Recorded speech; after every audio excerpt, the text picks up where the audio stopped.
berikutnya saya mempersilakan Yang Berhormat Setiu. Assalamualaikum warahmatullahi wabarakatuh. Alhamdulillahirabbil alamin wa bihi nasta'in wa la haula wa la quwwata illa billahil aliyyil azim. Allahumma salli ala sayyidina Muhammad wa ala alihi wa sahbihi ajma'in. Terima kasih kepada Datuk Dipertua kerana memberi ruang kepada Setiu untuk sama-sama berbahas menjunjung titah Duli Yang Maha Mulia Seri Paduka Baginda Yang di-Pertuan Agong bagi mesyuarat pertama Dewan Rakyat Penggal ke-5 Parlimen ke-15. Terlebih dahulu, Patik mewakili warga Parlimen Setiu merapat sembah setinggi-tinggi tahniah di atas pelantikan Kebah Duli Yang Maha Mulia Tuanku Sultan Ibrahim Ibni Almarhum Sultan Iskandar sebagai Yang di-Pertuan Agong ke-17 dan ke bawah Duli Yang Maha Mulia Seri Paduka Baginda Raja Zari Sofia selaku Raja Permaisuri Agong. Seterusnya, Patik juga mewakili seluruh warga Parlimen Setiu ingin mengambil kesempatan untuk menzahirkan ucapan penghargaan dan menjunjung kasih kepada Yang di-Pertuan Agong ke-16 Sultan Abdullah Riayatuddin Al-Mustafa Billah Shah Ibni Almarhum Sultan Haji Ahmad Shah Al-Musta'im Billah dan Baginda Tuanku Azizah Maimunah Iskandariah yang telah memayungi negara dan rakyat sepanjang 5 tahun yang lepas dengan penuh hikmah dan bijaksana. Datuk Dipertua, saya mulakan perbahasan saya dengan membaca ayat Al-Quran dari Suratul Nisa ayat 58. A'udzubillahi minasyaitonirrajim. Innallaha ya'murukum an tu'addul amanati ila ahliha wa idza hakamtum bainan nas an tahkumu bil 'adl. Innallaha ni'ma ya'izukum bih. Innallaha kana sami'an basira. Maksudnya, sesungguhnya Allah menyuruh kamu supaya menyerahkan segala jenis amanah pada ahlinya yang berhak menerimanya. Apabila kamu menjalankan hukum di antara manusia, Allah menyuruh kamu menghukum dengan adil. Sesungguhnya Allah dengan suruhannya itu telah memberi pengajaran yang sebaik-baiknya kepada kamu. Sesungguhnya Allah Maha mendengar lagi Maha melihat. Datuk Dipertua, sehingga kini hak rakyat negeri Terengganu khususnya untuk mendapatkan bayaran royalti sepenuhnya masih terus dinafikan walaupun telah setahun lebih pemerintahan kerajaan Madani. Pada tahun 2018 hingga 2022, negeri Terengganu menerima bayaran royalti sebanyak RM1.2 bilion hingga RM1.4 bilion setiap tahun. Namun sehingga hari ini, kerajaan belum melunaskan sepenuhnya pembayaran wang royalti bagi tahun 2023. Saya mendapat maklum hampir separuh lagi dari wang royalti masih belum disalurkan walaupun kita telah memasuki Mac 2024. Apa nasib rakyat Terengganu? Apa jaminan kerajaan Madani benar-benar membantu rakyat Terengganu khususnya mereka dari golongan miskin tegak, B40 dan belenggu kos sara hidup yang sekian meningkat jika hak rakyat terus dinafikan? Datuk Dipertua, perkara seterusnya berkenaan isu kemiskinan rakyat termasuk kemiskinan tegar dan golongan B40. Apa yang bercakap berkenaan masuk kemiskinan rakyat, kejatuhan wang ringgit memberi impak yang sangat besar kepada golongan ini. Harga barang secara automatik akan meningkat. Lebih-lebih lagi kita tidak dapat menafikan bahawa negara kita sangat bergantung kepada barangan import, contohnya bawang, beras, sayur-sayuran. Semuanya bergantung kepada barangan import. Jika mata wang ringgit terus merosot, maka harga barangan asasi rakyat akan terus meningkat. Tidak dinafikan, pada 15 Februari, YB Tabung ada menyatakan bahawa usaha membasmi miskin tegar di Kuala Lumpur Negeri Sembilan dan Melaka telah mencapai 100%. Namun realitinya, adakah di negeri-negeri tersebut sifar miskin tegar?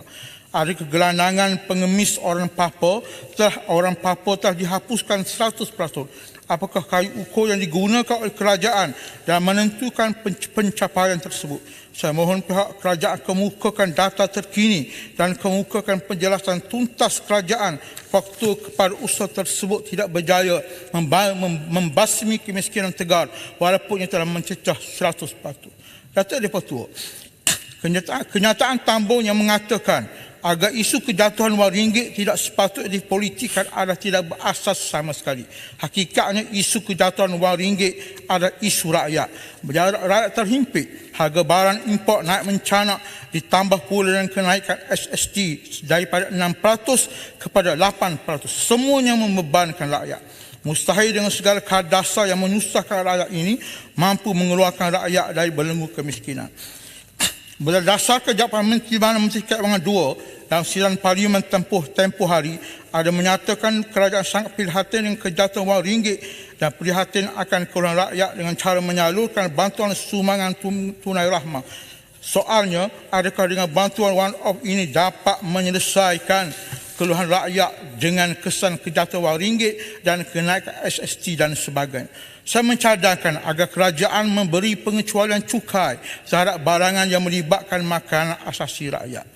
Datuk Di-Pertua, sistem undang-undang jenayah Islam terbentuk melalui 3 jenis undang-undang, iaitu hudud, kisah dan ta'zir, yang merupakan hukuman khusus kepada orang Islam dan ia didasari oleh Al-Quran As-Sunnah seperti mana firman Allah dalam surah Al-Ahzab ayat 36. A'udzubillahi minasyaitonirrajim. وَمَا كَانَ لِمُؤْمِنٍ وَلَا مُؤْمِنَةٍ إِذَا قَضَى اللَّهُ وَرَسُولُهُ أَمْرًا أَنْ يَكُونَ لَهُمُ الْخِيَرَةُ مِنْ أَمْرِهِمْ وَمَنْ يَعْصِ اللَّهَ وَرَسُولَهُ فَقَدْ ضَلَّ ضَلَالًا مُبِينًا. Dan tidak patutlah bagi lelaki yang mukmin dan tidak pula bagi perempuan yang beriman apabila Allah dan Rasulnya telah menetapkan suatu ketetapan akan ada bagi mereka pilihan yang lain tentang urusan mereka. Dan barang siapa menderhakai Allah dan Rasulnya, maka sesungguhnya dia telah sesat dengan sesat yang nyata. Datuk Di-Pertua, pada 17 November 2023, Majlis Agama Islam Selang MAIS telah menzahirkan kebimbangan berhubung gerakan pihak-pihak tertentu yang secara halus cuba untuk menjejaskan kedudukan Islam sebagai agama negeri dan juga agama persekutuan melalui proses litigasi mahkamah, termasuk mempertikai bidang kuasa negeri dalam menggubal peruntukan undang-undang Islam. Pada masa sama, golongan ini menganggap maksiat adalah satu kesalahan moral yang hanya dikira sebagai dosa peribadi dan tidak boleh dihukum. Walhal di sisi Islam ia dikira sebagai sebahagian daripada kesalahan takzir dalam Islam. Oleh itu tidak tepat jika setengah pihak menyatakan bahawa takzir dalam undang-undang sivil adalah sama sahaja dengan takzir di dalam undang-undang syariat dengan berhujah kedua-duanya dirujukkan dengan arahan pemerintah. Hal ini kerana untuk menjadikan pelaksanaan hukum takzir menepati kehendak Islam, semua peruntukan dalam pelbagai persekutuan, akta-akta dan kanun serta enakmen yang telah diluluskan yang bersifat bertentangan dengan undang-undang Islam mesti dipinda atau diselaraskan dengan undang-undang Islam terlebih dahulu yang berlandaskan Al-Quran dan As-Sunnah. Justru saya ingin mengajak semua pihak, terutama ahli politik khususnya dan beragama Islam, untuk bersetuju dengan segala usaha mengukuhkan kedudukan undang-undang Islam di negara ini, termasuklah pindaan kepada perlembagaan persekutuan dan akta-akta yang berkaitan bagi memastikan kedudukan agama Islam tertinggi di tempatnya dan bukan sekadar baca doa di parlimen semata-mata. Datuk Di-Pertua, saya juga ingin menyentuh berkenaan isu ICRL. Jajaran ICRL yang panjang di kawasan Siu telah memberi kesan besar kepada rakyat Siu. Hal ini kerana di samping pembinaan ICRL dijalankan, kerosakan jalan berlaku dengan sangat teruk, jalan berlubang, kerosakan infrastruktur dan sebagainya. Namun proses membaik pulih jalan tersebut mengambil masa yang kadang-kadang sangat panjang. Saya mendapat aduan dari kalangan penduduk setempat berkenaan dengan isu ini. Mohon perhatian pihak Kementerian agar pembinaan ICRL tidak menyusahkan rakyat tempatan dan pembaikan kerosakan jalan tersebut dijalankan dengan kadar segera. Ada tempat seperti di Kampung Gor Dasar Jabi dan Kampung Kuala Kuban yang memerlukan pembinaan terawun untuk menjadi laluan kenderaan kecil seperti motosikal dan kereta wajar dipertimbangkan. Ya, selain itu, Datuk Di-Pertua, isu pesawat terhempas. Saya berpandangan isu ini makin kerap berlaku. Contohnya pada 17 Ogos 2023, pesawat terhempas di Elmina. Pada 12 Februari 2024, pesawat terhempas di kawasan Kapar. Dan hari ini, jiran saya, dan hari ini pesawat maritim pula terhempas di Kuala Selangor.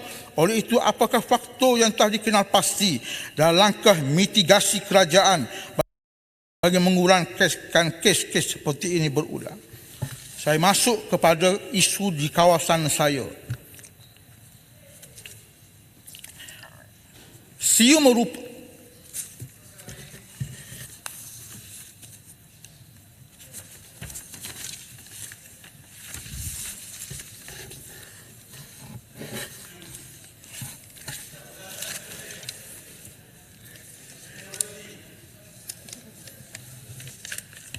fungsi. Sekejap. Stew minta penjelasan boleh? Isu royalty. Tak boleh. Memandangkan tak ada benda yang nak bahas. Ada lagi. Masa royalty dibayar tu kerajaan siapa? Sekejap. Menterinya Lim Guan Eng kan? Saya ingin 2018 hingga 2022. Di kawasan parlimen saya. Pertama, isu hakisan pantai di Batu Rakit, Setiu. Projek pengawalan hakisan pantai Batu Rakit yang sedang dilaksanakan sepanjang 8 km memakan masa sehingga 3 tahun untuk disiapkan. Namun begitu, sepanjang tempoh projek ini berjalan, hakisan pantai terus berlaku dengan kritikal setiap tahun, khususnya untuk menghadapi monsun timur laut 2024, 2025 dan 2026 yang akan datang, yang akan mengakibatkan kemusnahan harta benda, rumah, kedai, cele, surau, jalan raya serta turut melibatkan keselamatan nyawa penduduk.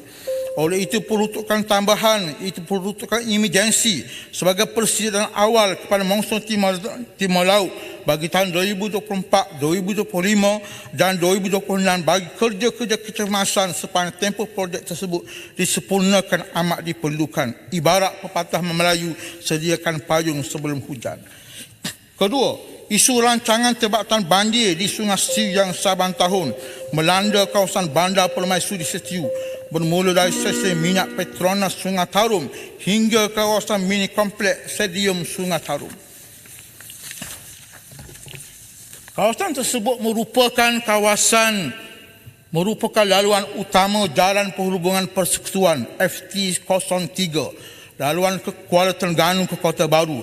Di jajaran laluan tersebut juga menempatkan bangunan-bangunan pejabat bagi agensi kerajaan persekutuan iaitu Mahkamah Negeri dan Majistret Setiu, pejabat kesihatan dan AADK dan pelbagai agensi lain. Selain itu, isu rancangan tebatan banjir juga diperlukan segera di Sungai Calok dan di Sungai Kasar Langkap kerana kerosakan infrastruktur dan harta benda kerajaan dan orang awam sering berlaku akibat banjir. Perkara ini merugikan dan membebankan rakyat sekali banjir melanda. Yang terakhir, Tuan Dipertua, saya memohon agar jeti pendaratan ikan Merang dapat disegerakan kelulusan. Tanah untuk pembinaan jeti tersebut telah disediakan oleh kerajaan negeri berhampiran dengan muara Sungai Berang. Ianya amat diperlukan kerana sebab-sebab berikut. 1. Tiada satu pendaratan sempurna bagi 124 orang peserta ahli peserta nelayan. Mereka banyak menggunakan base landing. Yang kedua, terdapat 8 bot enjin dalam, 3 di zon A, 4 di zon B dan 1 di zon C berdaftar di Setiu. Yang ketiga, terdapat 40 bot fiberglass enjin sangkut yang berdaftar dalam sistem e-nelayan LKIM dan 50 bot fiberglass yang tidak berdaftar beroperasi di muara Sungai Berang. Yang keempat, Sungai Berang ada dekat dengan kawasan tangkapan ikan di sekitar Pulau Negeri Terengganu. Ini sekaligus menjimatkan kos nelayan. Cukai dinaikkan, subsidi dikurangkan. Ini bukan presiden parti, Speaker. Hidup rakyat terus tertekan. Speaker, pembangunan bukan nelayan presiden parti ni. Jika kerajaan bandar ini hanya banyak cakap, saya menyokong titah Seri Paduka Baginda yang di Pertuan Agong. Sekian, terima kasih.